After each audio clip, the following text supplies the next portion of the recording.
মুশফিকুর রহিমের সময়টা একেবারেই ভালো যাচ্ছে না। অনুশীলনে সর্বোচ্চ চেষ্টা করেও রানে ফিরতে পারছে না। সমস্যাটা কোথায় খুঁজছেন তিনি নিজেও। ব্যাট হাতে এমন অধারাবাহিক মুশফিক আগেও ছিলেন, তবে ফিরে এসেছেন, হয়তো এবারও ফিরবেন। তবে মাথায় থাকবে তার ক্যারিয়ার যে শেষ বেলায়। বৃহস্পতিবার মিরপুরের ইনডোরে মুমিনুলের ব্যাট দিয়ে এদিন অনুশীলন সেরেছেন মুশফিক। টি-20ও একদিনের ক্রিকেট থেকে অবসরে মুশি, তবে ক্রিকেটের রাজকীয় ফরম্যাটে আরও কিছুদিন খেলে যাবেন এই ডিপেন্ডেবল।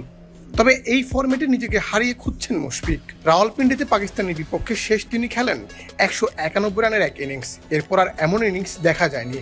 সেই 191 রানের ইনিংসের পর 13 ইনিংসে নেই একটি অর্ধশতকও, যা মেনে নিতে পারছে না মুশি নিজেও। তাই তো অনুশীলনে কমতি রাখছেন না এই ক্রিকেটার। দেশের ক্রিকেটের সবচেয়ে পরিশ্রমী ক্রিকেটারকে? এই প্রশ্নের সহজ উত্তর মুশফিকুর রহিম, যেটা মানেন তার সতীর্থ ক্রিকেটাররাও। ক্রিকেটের বাইরে তিনি আর কিছুই ভাবেন না। বৃহস্পতিবার মিরপুরের ইনডোরে মুমিনুল হক ও মুশফিকুর রহিম একসাথে অনুশীলন করেন, যেখানে মুশফিকের ব্যাট দিয়ে মুমিনুল অনুশীলন করেন, আবার মুমিনুলের ব্যাট দিয়ে মুশফিকও অনুশীলন করেন। দুজনের ব্যাটে দৃষ্টিনন্দন সব শটের ফোয়ারা। মুমিনুল হককে টেস্ট ক্রিকেটের অটো চয়েস বলা হয়। শেষ 12 ইনিংসের নেই কোনো সেঞ্চুরি, তবে আছেন ধারাবাহিক এই ব্যাটার। তবে দল তার কাছ থেকে আরও ভালো কিছু আশা করে। তাই তো বড় ভাই মুশফিকের সাথে এদিন মেতেছে ব্যাটিং অনুশীলনে, খেলেছেন দুর্দান্ত সব শট।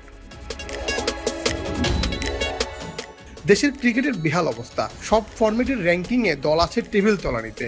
ঘরের মাঠে জিম্বাবুয়ের বিপক্ষে প্রথম টেস্টে নাজেহাল টাইগাররা। এরপর যদিও স্পিন ট্র্যাপে ফেলে জয় এনেছে, তবে খুশি নন ভক্তরা। ভক্তদের চাওয়া টাইগাররা ছোট দলের বিপক্ষে যেন এমন নাজেহাল অবস্থায় না পড়ে। আফগানিস্তান জিম্বাবুয়েও তাদের ক্রিকেটে উন্নতি করেছে, আর দেশের ক্রিকেট ক্রমশ পিছিয়ে যাচ্ছে। ভক্তদের চাওয়া দেশের ক্রিকেট আবারও প্রাণ ফিরে পাক, এগিয়ে যাক সবার প্রিয় বাংলাদেশ। মুন্না চন্দ্র দাস, বাংলাদেশ প্রতিদিন।